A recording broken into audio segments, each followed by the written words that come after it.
পাঙ্গাস মাছ কম বেশি সবার পছন্দ, কিন্তু কেন জানি না মানুষ স্বীকার করতে একটু লজ্জাবোধ করে। আমার কাছে কোনো লজ্জা নাই। আজকে আমি দেখাবো আমাদের উত্তরবঙ্গের সবথেকে বিখ্যাত একটা বেগুন দিয়ে পাঙ্গাস মাছের রেসিপি।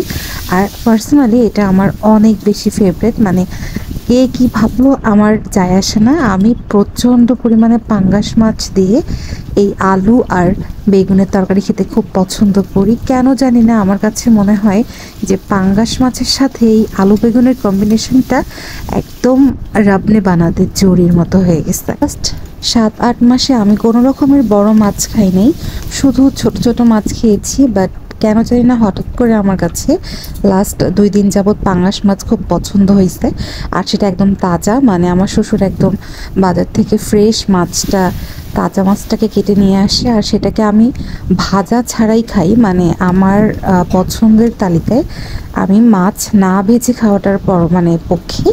তো এই ক্ষেত্রে আমি সবার জন্য মাছ ভেজে নিই আর নিজের জন্য 2 পিস মাছ সবসময় আমি কাঁচা রেখে দিই এবং সেটাকে আমি জাস্ট এরকম কষিয়ে রান্না করি। আর অন্য কোনো মাছ জানি না, তবে পাঙ্গাস মাছ আমার কাছে না ভেজে খেতেই বেশি ভালো লাগে। আর পাঙ্গাস মাছের একটা বৈশিষ্ট্য আছে, সেটা হচ্ছে পাঙ্গাস মাছ প্রচুর তেল তেলে মাছ হয়, এই জন্য তরকারিতে দিলেই মনে হয় যে প্রচুর তেল প্রচুর তেল। পাঙ্গাস মাছের মধ্যে যত মশলা দিবেন পাঙ্গাস মাছ তত স্বাদ লাগে। আমি এখানে গরম মশলা, জিরা গুঁড়া থেকে শুরু করে আদা বাটা, রসুন বাটা, জিরা বাটা সব কিছু ইউজ করেছি। আর মাছটাকে ভালো মতো প্রথমে কষিয়ে নিয়েছি আর কষানোর পরে মাছটাকে তুলে এক সাইডে রেখে দিয়েছি।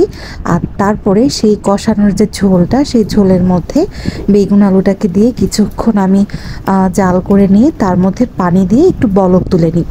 আর যখন বলক উঠে যাবে, মানে একদম পুরো পানিটা থেকে একদম একটা ঝোল উঠে আসবে, তখন আমি এর মধ্যে মাছগুলোকে ঢেলে দিব।